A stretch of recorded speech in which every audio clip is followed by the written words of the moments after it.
and I will tell you that I'm really proud after, in the year of, what year is this, 2017, we worked really well together as a board. Because I felt strongly as president that I wanted to set a good tone. And so working with my colleagues, yes, we had 6 votes to do anything we wanted to do.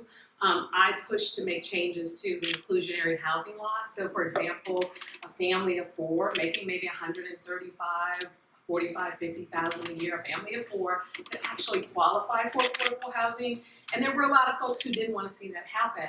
We had the votes to move it forward, and instead of just doing that, we reached across the aisle, worked with all of our colleagues, and developed a coalition of people from the nonprofit world and other folks, and brought everyone to the table and came up with an incredible solution. And it was an 11-0 vote for the change to the inclusionary housing law that includes middle-income residents now, which is really groundbreaking legislation for affordable housing in San Francisco. And I think part of it is when you're the executive branch, it's a little different because as mayor, you have the authority to do a lot of things that you want to do, but you still have to get your budget approved by the Board of Supervisors. You still have to get anything legislatively that you need changed. And part of what I plan to do is work with everyone, because as mayor, you don't just represent your district, you represent the entire city. As a native of San Francisco, I care about making things better for everyone. And that's gonna require, regardless of personality, that's gonna require that I work with my colleagues, and also it's not gonna just be my way or the highway. There are certain things that I will draw the line on. I know that there are some people who don't want more police officers, and I definitely don't agree. There are some people who may have issues with some of the other things that I choose to do around mental health, mental illness, which is going to be very controversial. I don't agree with that. And so What's your management style? Is it more carrot or stick? I think it will be carrot unless you upset me, and then the beast will come out. But part of it is, I just want to get the job done, and I'm very impatient. And I want people to basically think about the bigger picture and less about the politics or letting themselves get in the way of being able to actually accomplish the goal. So I don't have a lot of patience. So you're going to go through brick walls if we need to. I will, yes. I mean, I did it for the neighborhood preference legislation. Basically, HUD, Housing and Urban Development, the federal agency who provides subsidies and support for affordable housing, they said that we couldn't use our neighborhood preference legislation for affordable housing in San Francisco when they provided the subsidies. And so I flew to DC and got them to change their mind. I was really nice to the officials, but I just wanted them to understand why this was important and why they needed to give it a chance, and they did. So I'm prepared to do what's necessary to get the job done. So reading through your housing platform, so the Affordable City for All of Us platform yesterday, the Medium post, and I think this came up in a bunch of different proposals that you had, generally anchoring on the idea that we need to start building 5,000 units of housing every year. I'm curious, do you think, where is that number coming from? And do you think, assuming we got to 5,000 new units every year, is that sufficient? Where will that leave us in terms of, one of the things that I've been impressed by is that your housing policies are actually based on data, as opposed to some of your opponents. But kind of extrapolating forward, do you have a sense of what that will do to the supply and demand potentially, how that might affect rent prices and so on? Yeah, and I think the more housing units that we have on the market, the more likely that housing prices could potentially decrease. Yeah, sure. Now, San Francisco is a city, it's a large city, and it's an expensive city, but there was a time where things were just completely out of control. I didn't see for rent signs up in our city, and now, I don't know if you all noticed, but I'm starting to see people for rent signs, because I'm spending a lot of time all over the city, and I can't believe that there are apartments for rent now where people are posting signs on the windows. And I think that, it does have something to do with, as we increase supply, then that's going to help us in the long run. But we do need to put these units on the market. Just imagine. So for example, ADUs, which are accessory dwelling units, otherwise known as in-laws, we have over 400 applications because we basically legalized certain ADUs that weren't legalized in the past. And so we have over 423, I think, or 400 and something applications in the pipeline that are still on hold, that have not been approved. And those ADUs, we passed the legislation in 2016, and only about 20-something units have been actually produced. That's over 400 units. What do you think would happen if all of a sudden, within like say a year, we could get all of those units on the market? I mean, 400 units and what that could do for San Francisco. It might seem like a drop in the bucket, but it's a big deal. So I just think we have got to get more creative. It's not just also about, building new. It's about rehabilitating old. It's about providing new opportunities that we know exist, and connecting San Franciscans to those opportunities. What do you think tech companies can do to help with this? Because a lot of the jobs that have been created over the last 5 years have been through the technology sector. So, I mean, do you have a proposal for going to the Ubers, the Airbnbs, the Dropboxes of the world? As to, like, what demands are you making of them? Oh, okay. Well, a lot. I'm curious. I got a whole list. But I mean, what is your wish list there? Yeah, so part of it is I wish that they could help build housing. That's an important part of it because especially as some of these companies grow, I want to make sure that they're doing what they can to help increase the housing stock potentially for their employees. I also want to make sure that they pay for the paid internships for high school students. So that's going to be an important part of the equation. I also want to come up with some brilliant, crazy idea of getting some of these companies to pay for increases to salaries for teachers so that they're helping us to pay salaries for teachers that are comparable to what they pay their employees. So I also want, I also want companies to be more actively engaged and not necessarily just go out and basically, maybe go out and feed the hungry one day a year or 2 days a year. I want consistency. I want people to get more actively engaged and choose a cause and basically commit to that cause consistently. Like, for example, I have a friend who just Glide is her thing. She goes and she serves meals. She's there every week. She raises money. She uses her resources to support Glide. I mean, what she does to bring the kind of attention, and Glide is one of the best organizations in the city in terms of, serving underprivileged population, but it's also a community, it's a family.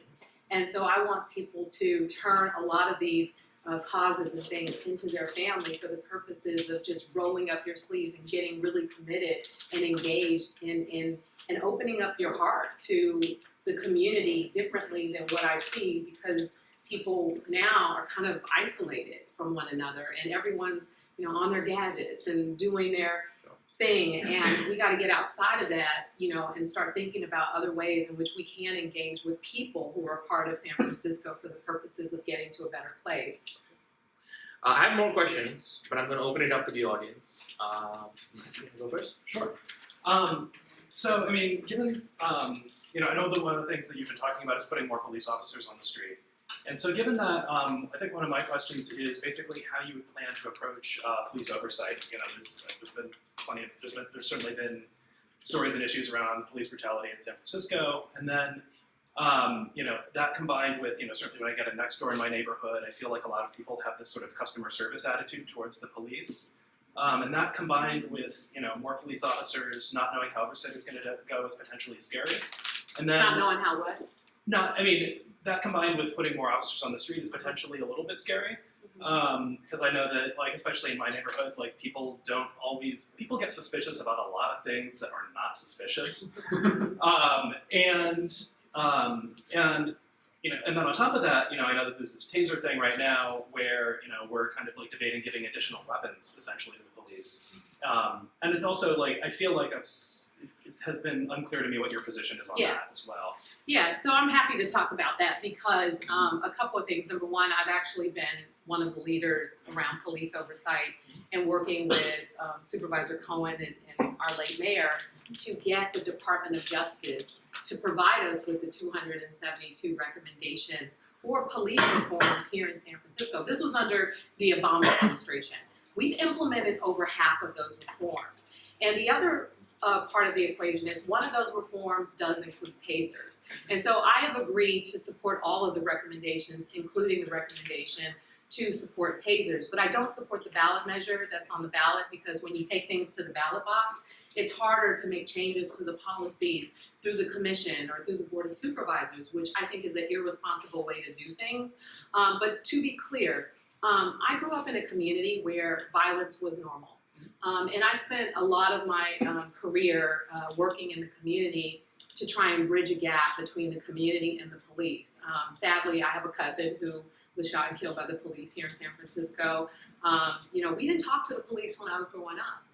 But when you're, again, going to funerals on a regular basis, you really want to make sure that your community feels safe. I would host backpack giveaways, health fairs, all these things. The police were always there, and it wasn't easy. It took years to get the kids to a point where they even would say hello to the police officers. And we worked so hard on building those relationships of trust. You don't hear about those challenges in the Western Addition because of how hard we worked to build those relationships. And this is what I want to do as mayor, not just say no to things or you're right or it's your way or the highway. If we want a better relationship, we got to hire the right police officers. We got to make sure that we increase the ability for communities and the police to interact with one another, where they know one another and there's a development of mutual respect with the community of the police department. And also, I want more police officers more engaged with communities. And when I say what I want, it's more, I want them out there in commercial corridors, getting to know the neighborhood, developing relationships with people, and actively engaged in neighborhoods all over the city, because right now I don't really see a large police presence anywhere. The Haight-Ashbury, we went from 2 beat officers to 16. They still only have 2 in Union Square. During the holiday season, I was down there every day looking, because we had a lot of tourists, we had a lot of people shopping.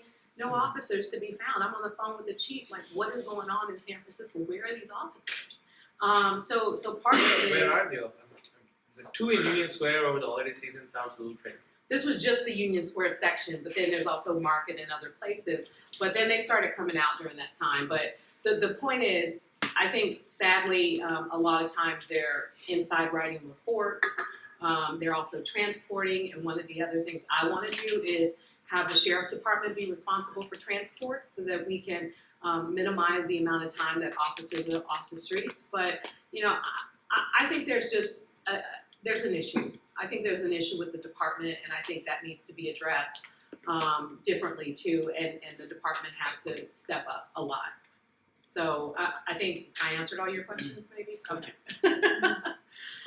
So I follow the SFPD Tenderloin Twitter, and they often have reports of arrests that they make, and they kind of have some good info on like shots of why there's arrests, etc. And occasionally there's a little bit of a cheeky language on where like they'll pick up a drug dealer, show pictures of drugs, and say like, "Oh yeah, we arrested this guy like last month, but he wasn't charged by the DA." And so they kind of make comments like that every now and then. Do you think that's do you have a stance on whether that's actually a problem, or kind of what you think about that? It seems like there's arrests being made that aren't really translating into the proper consequences for the Yeah, and so I will just tell you one of the things that I'm proposing to do as mayor, because again, we have a 2.1% unemployment rate. I think that's the last number I remember seeing. There's a lot of job opportunities. And one of the things I want to do is go out there to the Tenderloin, to some of the young people who, some of them I actually personally know, who are out there selling drugs, and ask them directly, do you want an opportunity to work and to make just as much money working an honest job with a decent pay, or do you want to continue to sell drugs out here and risk getting arrested? So I want to basically, address that on the front end and try and get people opportunities before we, begin the crackdown of arresting people, because I think that, if that continues, we have to make sure that there are consequences. Now, I can't control what the district attorney's office does, in terms of prosecutions, but I do think that there needs to be consequences for, breaking the law, even if it's where you have to, pay or something. I mean, I had a kid who broke a window at the African American Art and Culture Complex deliberately, and of course I knew his mom. And his mom and him, they came over to the center. He apologized. I said, no, not just an apology, sweetie. You're going to work this off. So you're going to work for me every day until you work out the expense of this window. So I know that sounds like motherly, but I just think that sadly there aren't consequences for behavior. And it doesn't have to just be about, serving time in jail. There could be other things that could lead to a better opportunity. He ended up working for us. I ended up paying him after he worked off his time, and he stayed aboard. And now he's an adult doing okay, still driving me crazy. But the fact is, he's not in jail. He's not dead. He's living a decent life. And I want us to get to a better place. And part of it is just being creative about solutions to support people who feel the need to go out and to deal drugs in the first place. All right, folks. One more question. Last question. Okay. Go for it. Well, you mentioned that of the ADUs, 20 have actually come online, 400 are, could. What is holding that back? City bureaucracy, Department of Building Inspection, a department that has a $40 million surplus, money that we can't necessarily spend in our general budget. It can only be spent at the Department of Building Inspection. I don't understand why they can't increase their capacity to help get these things through the process. So there's like an inspection, there's an approval, there's a number of things that go into trying to get this done. Someone schedules an inspector to come out, they cancel, or they're late, they miss an appointment. I mean, there are so many different things getting in the way, and I think, if I am fortunate enough to be elected mayor, one of the first things I will do is make sure that the Department of Building Inspection director is in my office and giving me a plan of action on how we're going to get all of those ADUs completed within the first 6 months, which could potentially include no interest loans from the Department of Building Inspection. I mean, just simple, huh? $40 million. Yeah, like simple things. They have the money to do it. And so part of it is expecting my department heads to produce and to get it done, because I would love to be able to say within the first 6 months that I take office to put out a press release to say we dealt with the backlog and we have 400 new units on the market for San Franciscans. So those are the kinds of things that I plan to address, and getting creative with using our resources, redirecting resources, having the right people in place. And also, if I have to go to the voters to change the way things are done, whether it's the planning department, the Department of Building Inspection, how these departments work in isolation, this is I think one of the other problems. They should be working together. We're like the technology capital of the world. We can't figure out a basic system where they all can communicate.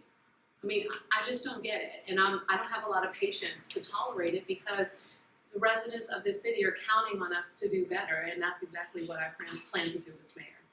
So I'm getting the look from there, but I'm going to ask one last question again. So what is the one thing that you absolutely must get done in your first 100 days in office? I know you have a bunch of different platforms, you have a bunch of different strands you're pulling on, but what is the one thing that is like you must get done? The one thing that is really, really critical to me is, and I don't know if it's the first 100 days, it's really the first, based on reality, I can do it within the first year that I take office, is to make sure that we remove all the tent encampments, but not specifically by shuffling people from one place to the next place to the next place, but really bringing all of our departments together and working with people one at a time. Not everyone's going to accept services. I mean, you all remember I served as acting mayor for like 5 minutes, but during that time that I served, what was great about that experience is, I did spend a lot of time specifically where show places. You see that all the tent encampments have been cleared there, and there's by the FedEx place. We went out there, we talked to people, we tried to understand what their issues are, to try and get them help and support.